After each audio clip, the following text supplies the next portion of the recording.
Let's talk about what we can learn from what Delta Airlines just did. We first have to understand the situation to have a good appreciation for what they did. This last weekend, the talks between Iran and the United States broke down, peace talks. And so it's likely going to result in geopolitical tensions increasing in the region. Donald Trump has already announced that he is planning on doing a blockade of that entire area, and the U.S. Navy is positioned to enforce that new policy. So we can expect, as businessmen, as sales folks, we can expect that the supply of oil on global markets is going to decrease, and that's going to cause the price of oil to increase. Now, many airlines, they have different tactics that they use in order to protect themselves from energy price spikes like what we're seeing here. But because the supply the peace talks have broken down, it's not likely going to be just a blip on the radar. It's going to be something that may be a long term, or maybe looking at long term increase in the cost of oil.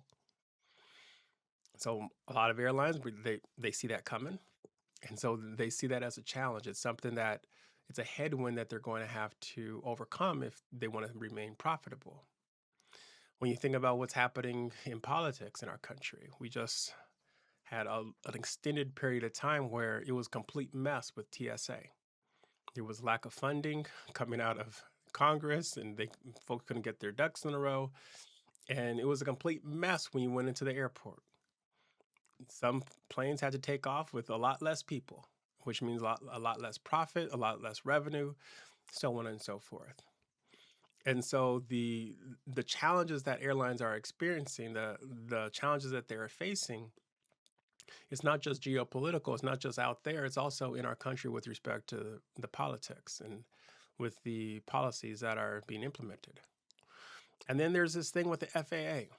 We've had several incidents across our country. It's not just in one area, but several plane crashes, several aircrew mishaps, several instances where we relearned the lesson that sometimes aviation is dangerous. Sometimes there's a lot of risk that can just jump up on you, and you that has to be calculated. That has to be factored in.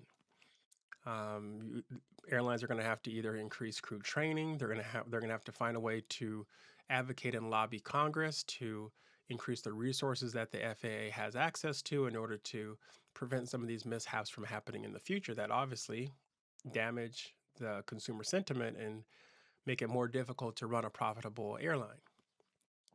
So there's several, I can go on, but there's several challenges that the airline industry is facing.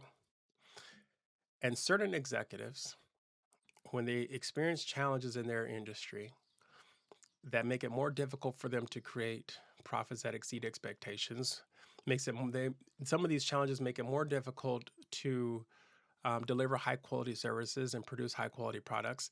Some executives, when they experience those challenges, they will pull back.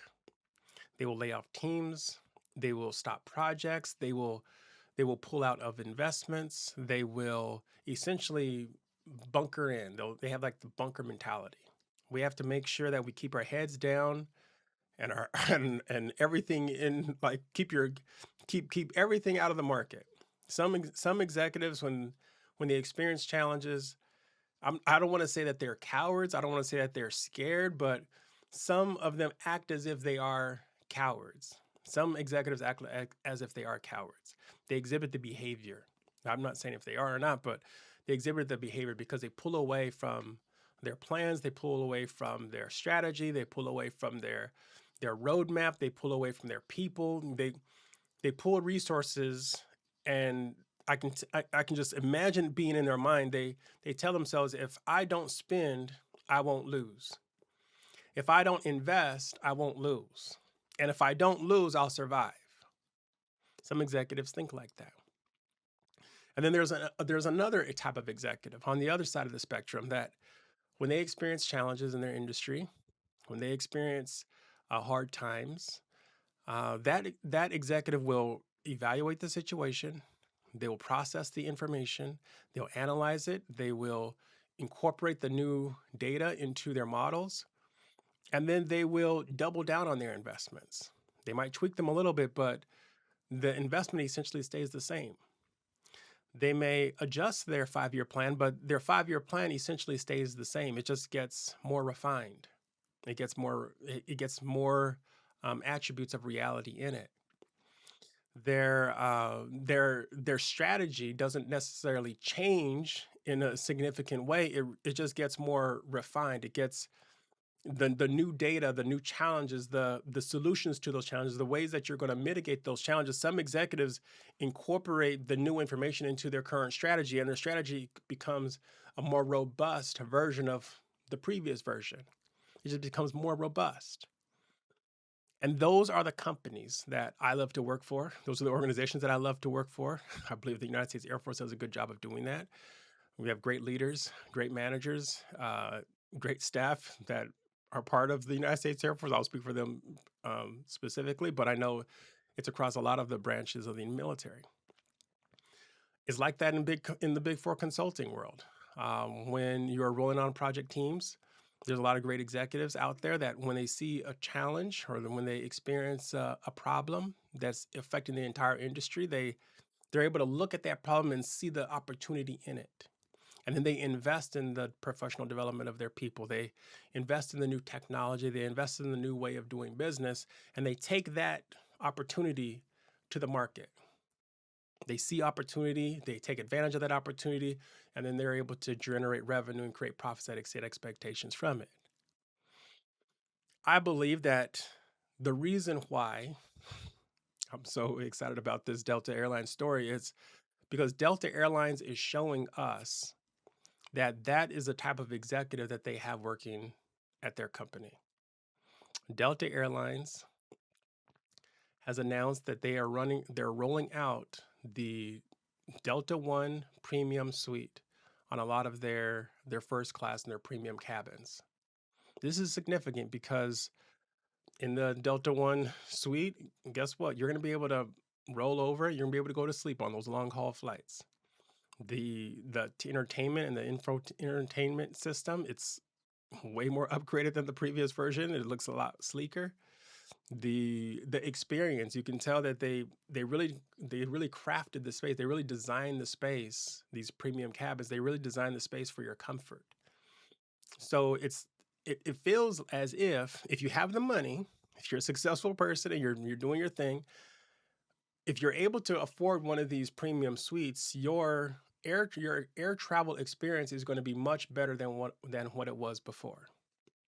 And that's significant, especially in the type of environment that we're in, where companies across industries and in the airline industry, folks are raising the prices and not delivering additional value.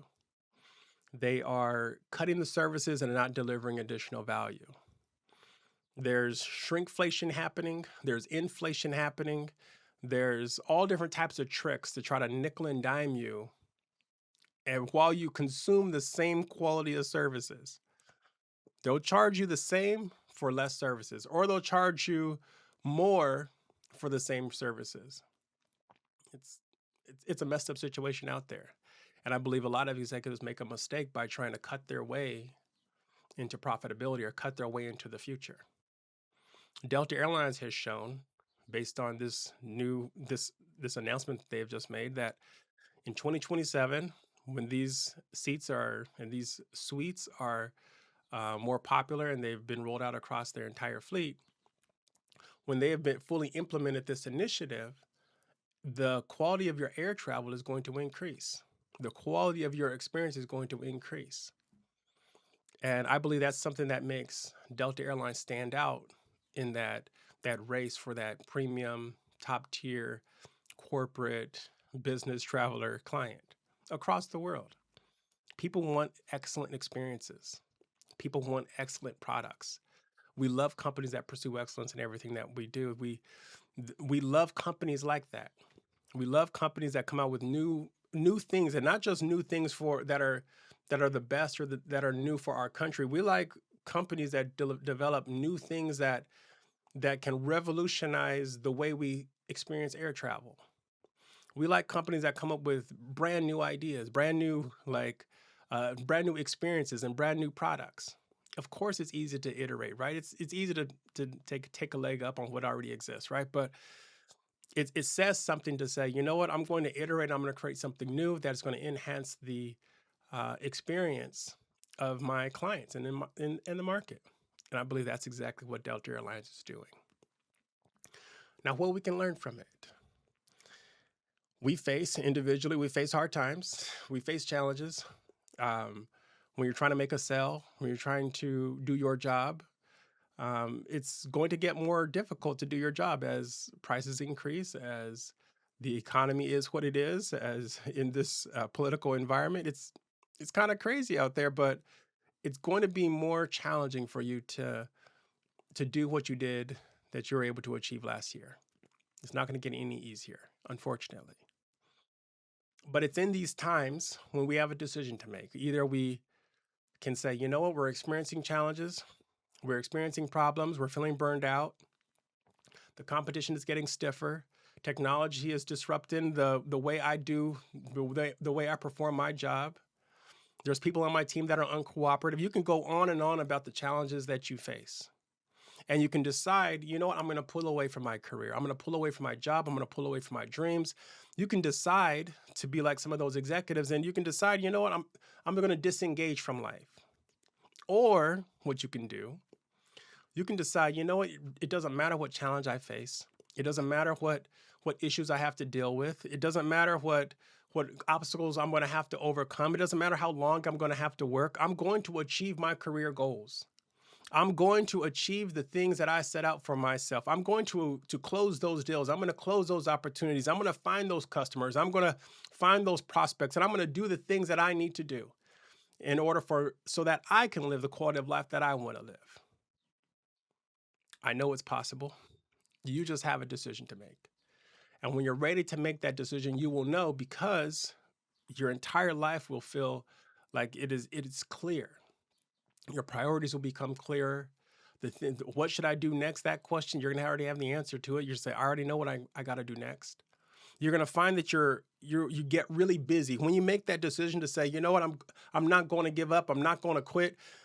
You find yourself getting really busy because it's exciting. You're excited to see the progress that you're going to be making. I encourage you today, as you sit on your phone or as you scroll through, I encourage you to find that determination, find that resilience, take care of your mental health, and make a decision to overcome the problem that you are experiencing at your job. Make a decision to overcome the personal challenges that you're facing. A lot of times, our personal challenges, nobody knows about them. Nobody talks about them, but they definitely affect the way we do business. Some people don't know when we're struggling unless we tell them. But you know if you're struggling with something personally, you know that if you're struggling with something professionally, go get help for it. Go get help for it so that you can come back even stronger the next day. You can do it. You can make your numbers. You can find those customers. You can close those bigger and bigger deals. Just don't give up. Keep going. I look forward to talking to you again in the next video. Thank you.